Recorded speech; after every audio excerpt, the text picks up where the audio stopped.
Sebagai upaya pengendalian inflasi dan menghadapi bulan suci Ramadan, PJ Wali Kota Palembang Ratu Dewa didampingi PJ Ketua Tim Penggerak PKK Kota Palembang melakukan peninjauan pelaksanaan pasar murah serentak se-Sumatera Selatan di halaman belakang Pasar Yada Kalidoni.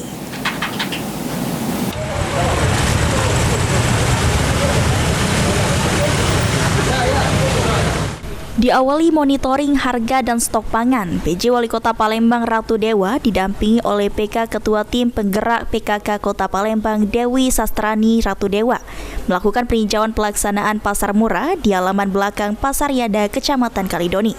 PJ Wali Kota Palembang Ratu Dewa mengatakan pelaksanaan pasar murah ini merupakan inisiasi PJ Gubernur Sumatera Selatan dan digelar serentak se-Sumatera Selatan pada hari Senin, Selasa, dan Kamis. Pasar murah ini sebagai upaya pengendalian inflasi dan menghadapi bulan suci Ramadan, beberapa produk disediakan di pasar murah. Diharapkan pasar murah ini dapat membantu masyarakat, sehingga masyarakat diminta untuk tidak panik buying menghadapi Ramadan. Adanya pengendalian inflasi dan juga menjelang di bulan suci Ramadan.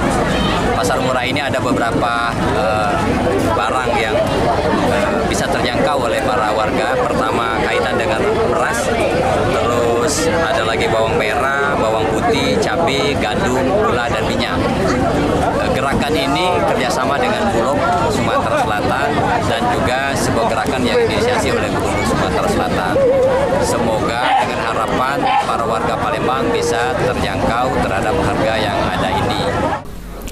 Ditambahkan PJ Wali Kota Palembang Ratu Dewa untuk harga paket di pasar murah lebih murah ketimbang harga pasar.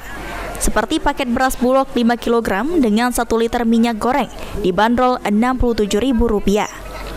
Harga bawang merah di angka Rp28.000 per kilogram, bawang putih Rp32.000 per kilogram, cabai Rp75.000 per kilogram, gandum Rp10.000 per kilogram, gula Rp16.000 per kilogram, dan minyak goreng kemasan 1 liter Rp16.000. Sandi Pratama, PAL TV.